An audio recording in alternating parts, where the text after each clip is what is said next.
Caleb J. Ross here again with another episode of the world's first author video blog. This is episode 6, I believe. I want to talk about 3 novels that break conventional rules of storytelling and how they succeed with breaking those rules. There are, of course, established rules for storytelling that are, in most cases, very good rules. Things like grammatical correctness, punctuation, even things like making sure your characters are reliable or likable in some way, and making sure that those characters change throughout. Established rules that people should, for the most part, engage in, that readers understand and that readers expect. But there are instances in which these rules can be broken, and to very successful degrees at that. The first one we're going to look at is American Psycho by Easton Ellis. This book, it's about, in case you didn't know, an American Psycho. It's appropriately enough titled. The rules that this book breaks are that the protagonist needs to be likable in some way, and that the protagonist needs to change from the beginning to the end. There has to be some sort of epiphany is the wrong word, it's a little bit grandiose, but that sort of thing. The character does have to change, and the character has to be relatable in some way. But the character of Patrick Bateman is by no means likable. In fact, he doesn't change at all. He's a supposed twisted murdering psychopath from the beginning of the novel to the end of the novel. So how does Easton Ellis make his characters that way for, almost 400 pages, and still make the novel extremely readable and really an intelligent book all around? He does that for a few different ways. One, the narrative is in a first-person perspective. Now, this is by no means meant to say that every first-person perspective novel can get away with breaking these rules. It's simply meant to say that Ellis uses that as one of the tools. And what a first-person perspective allows is the reader to accept a certain level of unreliability. The reader is more likely to be okay with things that are a little bit twisted or a little bit skewed because they understand they're in the mind of a narrator. They're in a subjective mind. This is different from, say, an omniscient point of view, which is basically from the top down. You're telling everything, the narrator is telling everything about the story, or the narrative voice is telling everything from the story from the top down. You can be in any character's head at any time. You can follow any character at any point. You can jump from time. You can do all sorts of things with an omniscient perspective. But with a first-person perspective, you're only in the head of that particular character. And in this case, Patrick Bateman, the murdering psychopath. The other couple ways that this book succeeds in breaking the rule that you have to have a changeable and a likable character is that it explores a certain segment of society at a particular place and a particular time. It's very much a period piece in a sense. In this case, it's the 80s. It's kind of the Wall Street mentality, right when everyone was making a lot of money on Wall Street in the 80s. It explores that very specific time, so the reader is allowed to engage not just with this character, but is really allowed to engage with the time as almost its own character. And this kind of leads into the third thing, is that Bateman is not the focus of the novel. He's telling the novel is really about Bateman and the way he goes about things, but it's not the focus of the novel. What really is the focus, we're meant instead to empathize with the culture. It creates a sort of a narrative manifesto, so to speak, similar to the way that perhaps Albert Camus does with The Stranger. In The Stranger, you're not necessarily meant to empathize with a character at all. At least not you are, but not to the degree that most storytelling would be. So it becomes almost this narrative manifesto, in that you're reading a critique on a particular segment through the lens of a murdering psychopath. So you're not really involved in the story in the same way that you would be with a traditional story. So it's very successful in that sense. The next one we're going to look at is, this is one of my favorite novels of all time, if not my favorite, House of Leaves by Mark Z. Danielewski. This is his first novel, I believe, and it's quite a tome, as you can see. But the rule that this novel addresses and breaks is that the formatting of the novel, that would be the layout, the sentence structure, the sentence layout, everything like that, has to be very easy for the reader to understand, so that the reader can become involved in the story rather than being distracted by clever layout techniques, illustrations, things like that. The readers have come to understand and have been trained to accept certain conventions. You know, with English books, the top down, left to right reading structure is something that you just understand intuitively, and that's the way books are published because readers do understand that. But House of Leaves is actually a very confusing, and I'll throw up some examples here as I'm talking about them. But House of Leaves, if you flip through the book, it's actually it's a physically confusing book. It's hard to understand exactly where the author wants you to go at certain times.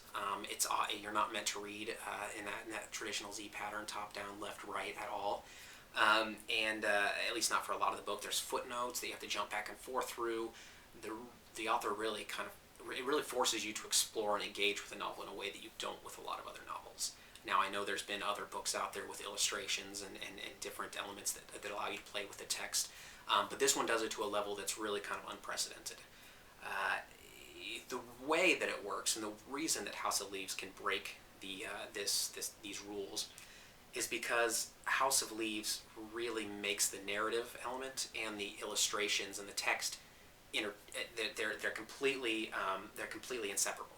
There's no way that you could have House of Leaves written in a standard format. It just couldn't be possible. So he takes that very element of visual difficulty and he makes that an integral part of the story itself. Another novel that does this in sort of a similar way, well, in a very much different way, but still has this sort of idea is another one of my favorite novels. There's probably a trend here you're starting to pick up on.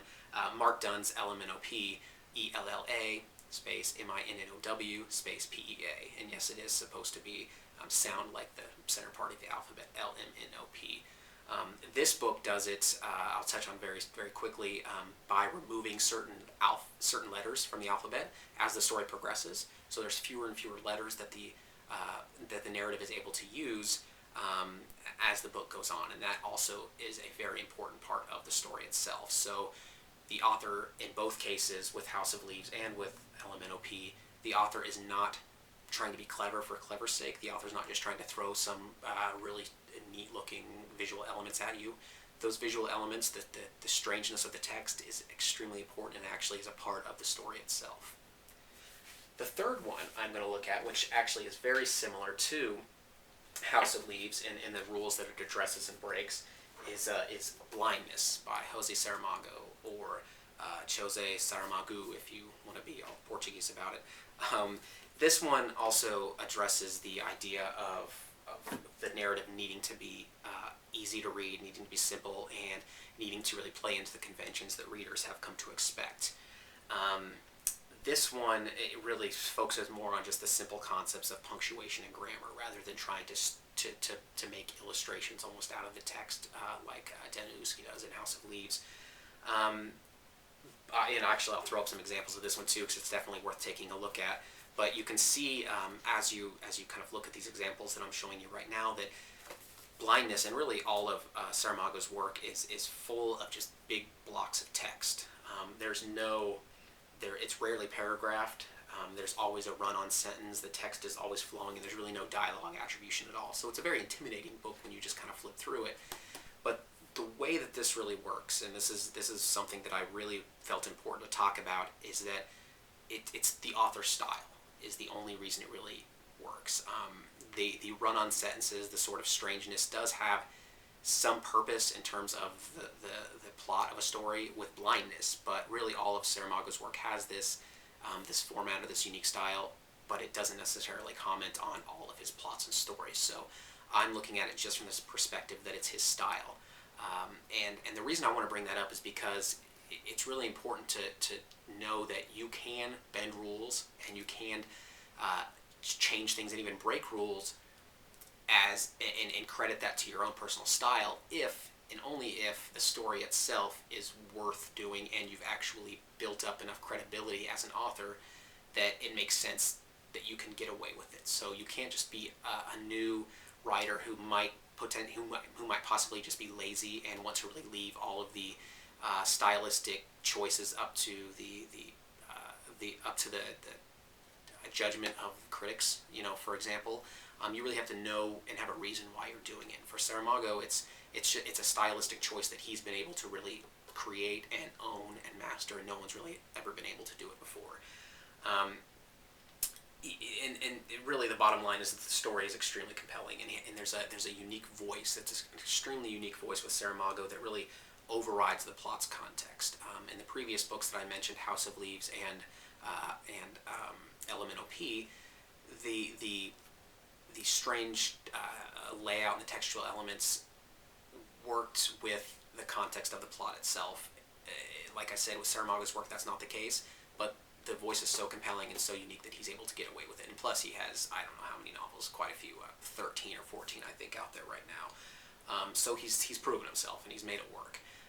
And that's it. So if you have any questions or comments or anything like that, please contact me. I'll put my contact information in the sidebar. And I do want to also make you aware of a new phone number that I've actually established for this very podcast, or this very author blog. It leads straight to a voicemail, so if you have any questions or anything that you want me to talk a little bit about in one of these video blogs, or on my podcast as well, which I do a little bit less frequently, please call, ask a question. You can ask questions about this specific episode. You can ask questions, just general writing questions. You can ask author questions, whatever you really want. If it's an interesting question, I will definitely make a video about it. And that's it. So please look me up, friend me on all the social networks. I definitely stay involved in all of those, and I'd love to hear from you. Thank you so much.